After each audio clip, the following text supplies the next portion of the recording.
In a previous video, I demonstrated how to motion test the cervical and upper thoracic spine. I also demonstrated how you find a dysfunction known as an ERS or an FRS. And have a look at this thoracic spine here.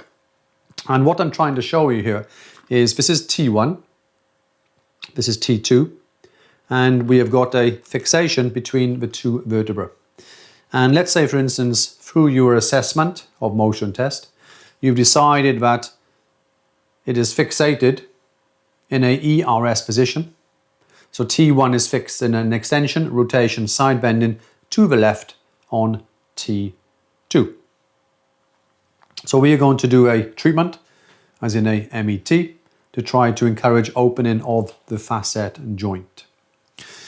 I have marked some of the anatomical landmarks on here. Okay, so this is C71.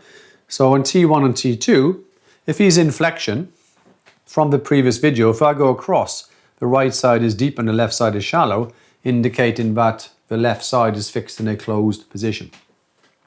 So to do a simple MET from there, what we have to do is flex them down to the level. So T2 and T1 is where the fixation is. So I'm either going to use my finger or heel hand. So I'm going to flex him down until I feel motion at T2 and stop, because I don't want to go past the point where it's fixed. I just want to maintain the point where it's fixated. So go down to the level of T2 because it's T1 fixed on T2. So you go just below. Now, what we're going to do is I'm going to ask my patient to slowly push his head back, push back for 10, 9, 8, 10 seconds. This would be a muscle energy technique where we activate the muscle after 10 seconds. It causes a relaxation period of 25 seconds is the time that we have, like a window of opportunity. Relax. Take a breath in, please. And as he breathes out, I'm going to slowly flex, which would initiate opening, but I can also add in rotation and side bend in to the right because I want to open the left side. And I maintain the pressure going caudally down on T2. So I maintain pressure here. From this new position, I'm going to say to my patient, take a breath in and push your head back, please.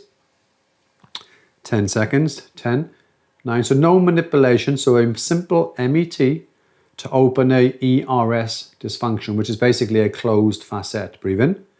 And as he breathes out, lock with T2 going caudally. And as he breathes out, I'm going to encourage flexion, rotation, side bending to the right to initiate opening to the left.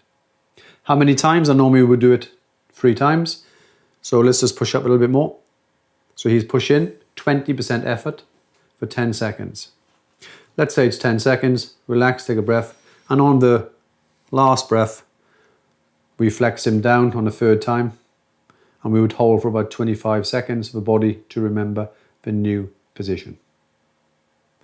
Once we've held it for that time, we bring him back up, and then we can go through the motion testing. Okay, so I can find and I can go through the motion testing to make sure that that level, T1 and T2 or T2 and T3 or T3 and T4 is now moving, okay? Then I can also retest through the palpation assessment. So that was a simple MET to correct a dysfunction known as an ERS in the T1 on T2. Thank you for watching.